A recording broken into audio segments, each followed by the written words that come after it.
What's up ladies and gentlemen, ndizera yuko mumeze fresh. Nanone uno musi mbazaniye another tutorial video. Uno musi tugiye kurebera hamwe uko wa creating a simple intro video muri Adobe After Effects, still ukoresheje text gusa then ukaza kuzanimatinga muri Adobe After Effects. So mbere yuko dusimbukira muri After Effects, ntugenda kuzi subscribe guys kugira ngo ndabizi neza yuko ino video iraza kugufasha, and then kugira ngo tuze gukomeza. So reka dutangire noneho. So nkuko urimo kubibona ahangaha, hano mfite new composition, ngiye creating a new composition kugira ngo nze kubona frame nza gukorera. Ndaza ukanda no kuri new composition, cyangwa se ushaka kuza no kuri composition ugakaza ukanda no kuri new. Okay, byose ni kimwe.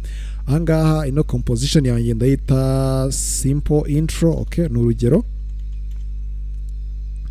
Ino preset ndi gukoresha ni full HD 1920 ku 1080, and then frame rate ni ya 24, duration iyi ngiyi na amasegonda 20, reka nze nyihereza amasegonda 10 kuko, and then background color iraza kuba iri black. So nze gukanda okay. Nkuko uri kubibona ahangaha mise mbona frame, okay, iyo ndaza gukoreramo iriya video yanjye. So ikintu cya mbere ndaza gukora, ngiye kubanza na creatinga background. Okay, nyihereze ibara nshaka, ndaza ahangaha inze gukanda right click, inzano kuri new creating solid. Okay, hano ndaza gucuzinga ibara nshaka. Okay, n'urugero reka nze guhitamo n'ubundi iyi ngiyi yellow. Okay, so inze gukanda nga kuri okay. Urabona yuko already ibara mise ndibona na layer yayo nayo ndayibonye. Okay, so nindangiza ndeta nza kwandika amagambo nshaka animatinga. Okay, kugira ngo inze kuza gukora animation inyuma.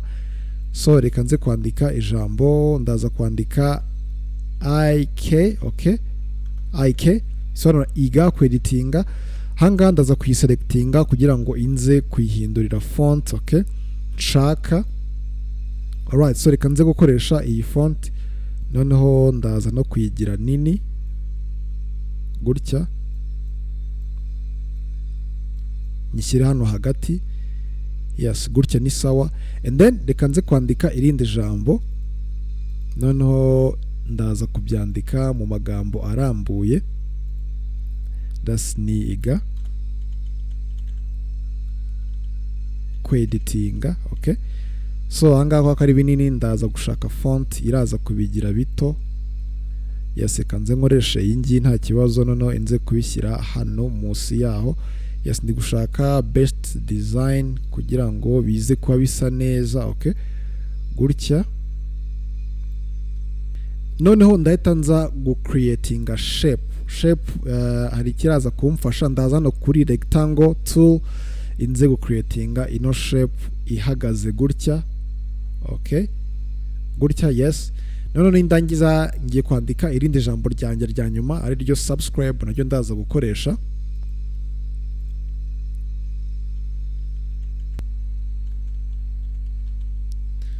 So iyi subscribe niyo nayo iri jambo naryo ndaza kurikenera. Okay, still ndaba ndashyize ahangaha. Okay, so nuvuga ngo uko ngiye kubyanimatinga nuko ngoko. So icyo ndaza gukora, ino IK iraza ituruke hejuru. Okay, iza iri kuza muri uyu mwanya wayo as default.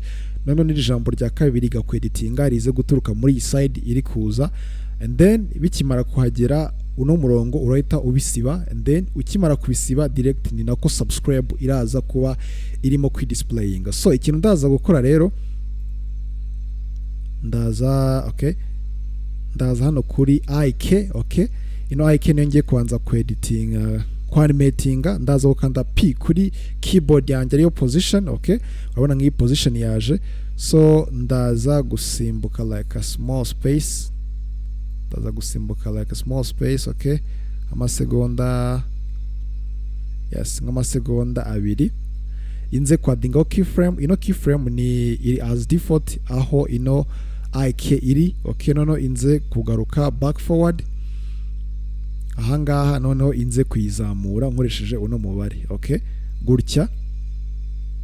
Urabona ko yamaze kugera hejuru.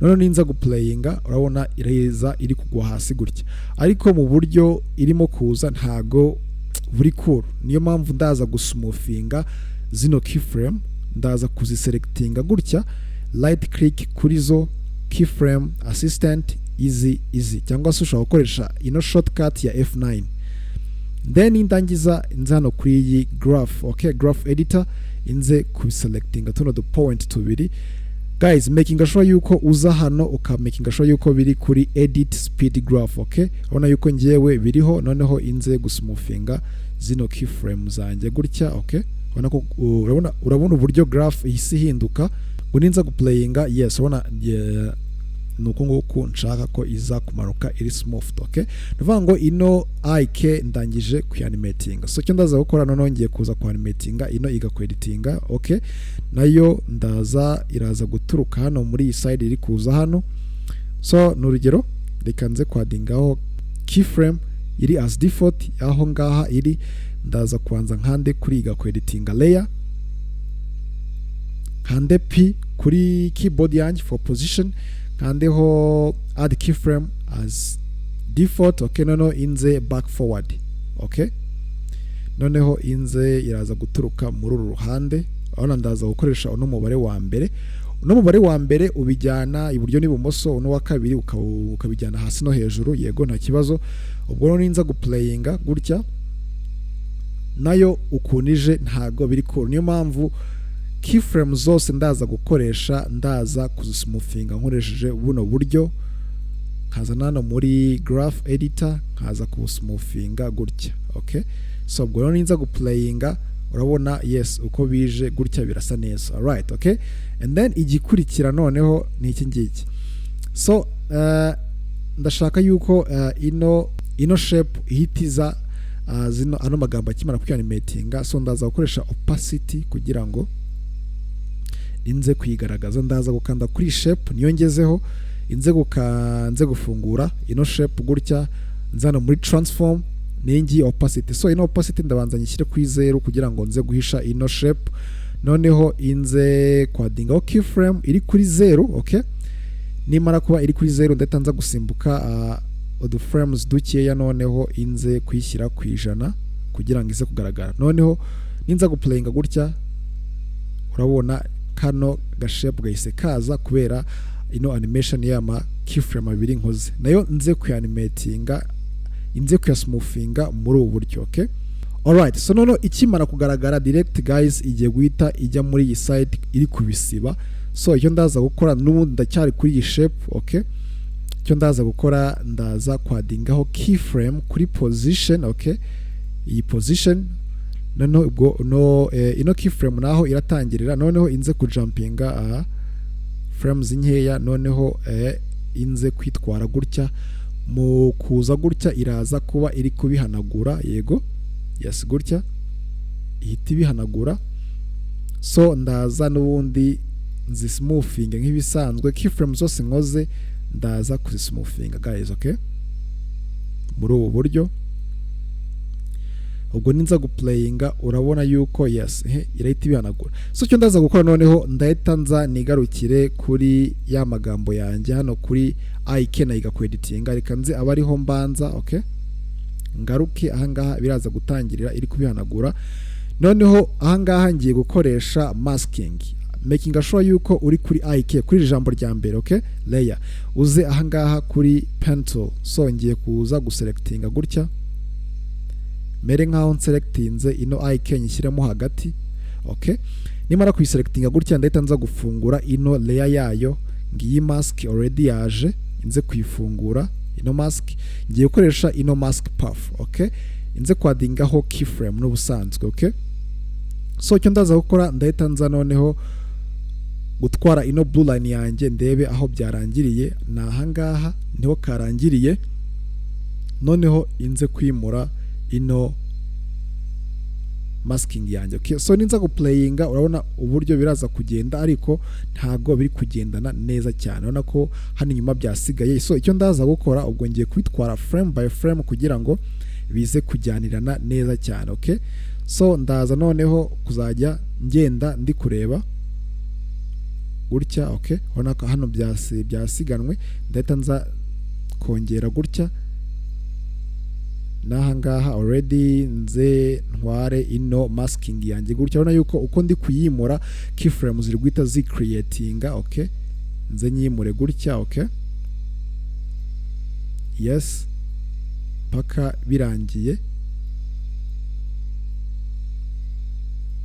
urabona yuko gutya guys nshaka narekera uko byarangira. None nza guplayinga urabona yuko irahita ibisiba direct neza cyane.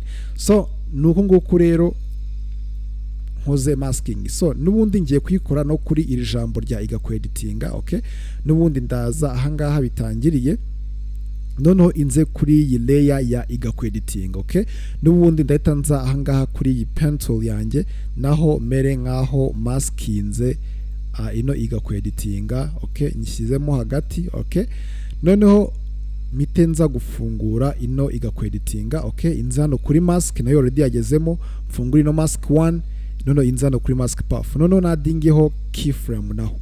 So noneho inze kujumpinga no blue line yanjye, ndaza kwitwara aho uno murongo cyangwa se no shape yarangiriye na ahangaha. Okay, noneho inze kwimura iki ino masking. Urabona yuko uko ndi kwimura biri kugenda byisiba. Okay, noneho ubwo naho ninza guplayinga urabona yuko nabyo hari ibitari kugenda neza, urabona ko byasigaye nako ngiye kubikora nkuko nabikoze kuri IK. Okay, nzandagira ndi gusimbuka frame imwe imwe ndi kureba uko bimeze. urabona yuko byatakaye, ndahita nza kubyegeza imbere gutya still nanone mpaka imaze kubihanagura neza cyane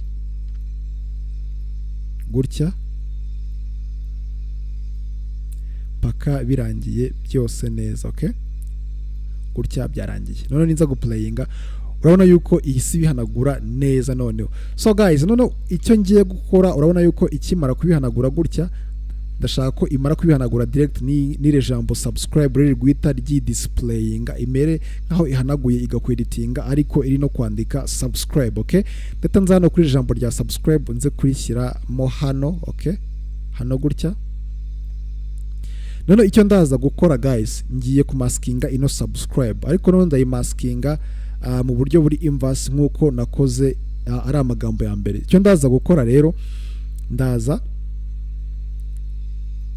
gushaka aho byarangiriye na ahangaha. Okay,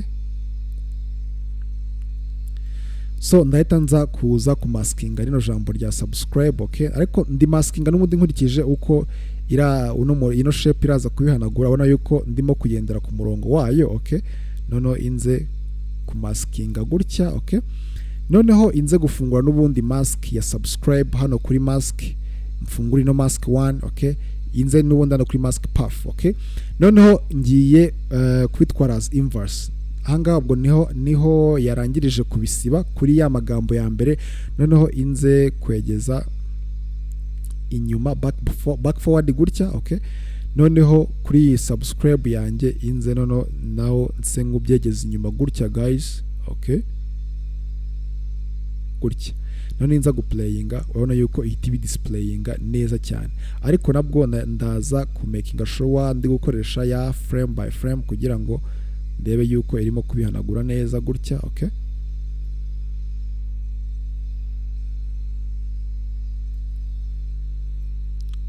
yes gutya guys, ndi kubyegeza inyuma imere nkaho irimo kubihanagura neza kuri frame by frame. Okay,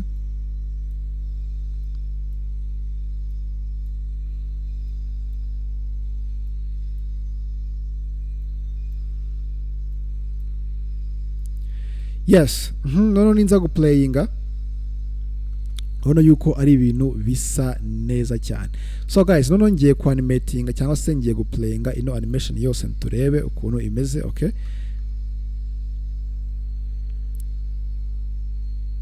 yes. Okay, none ndashaka noneho yuko ino shape ihita isubirayo iri no gusiba ino jambo rya subscribe. Okay, so icyo ndaza gukora, ndaza kuri shape. Okay, nkande P for position, then nindangiza nongere nze kwadingaho keyframe as a default. Okay, aho biraba bigereje. Okay, noneho inze gusimbuka izindi frame kugira ngo ino shape nze kuyisubizayo gutya irimo kubihanagura.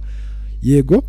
So noneho ubwo gutya kuri shape nayirangije, ibya shape byayo ndabirangije, ndeta nza kuri iyi subscribe. Okay, inze gufungura muri ya mask path yayo. Okay, noneho urabona ahangaha niho biratangirira iri kubisiba, ndeta nza kwadingaho keyframe ahangaha. Okay, noneho inze aho birarangirira ndaba ndi kugendera kuri zimwe za ma keyframe iyi shape, noneho ngenda ndi kubisubiza inyuma gutya. Okay, noneho ubwo ndahita nza kongera noneho checking noneho kuri frame by frame ndebe yuko iri kubitwara biri kujyana na gutya. Okay, yasabona ko biri kugendana neza, ahatari kugenda neza ngagenda makosora gutya.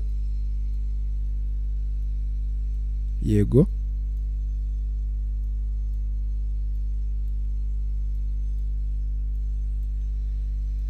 alright, gutya noneho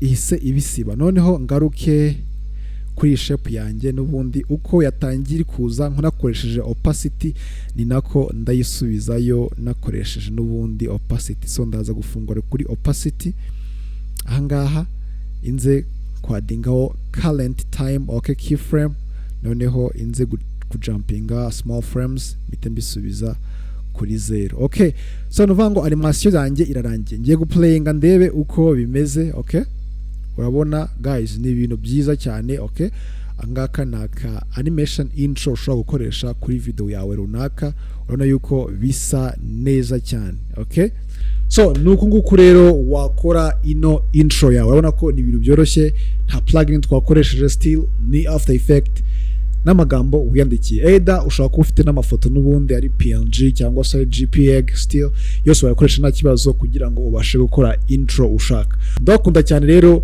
ntugende ko subscribe, like, share, commenting kugira ngo utubwire ko bimeze cyangwa se video waba waragize ikibazo ushaka ko tugukorera. Ndakunda cyane, duhurire muri video y'ubutaha. Peace.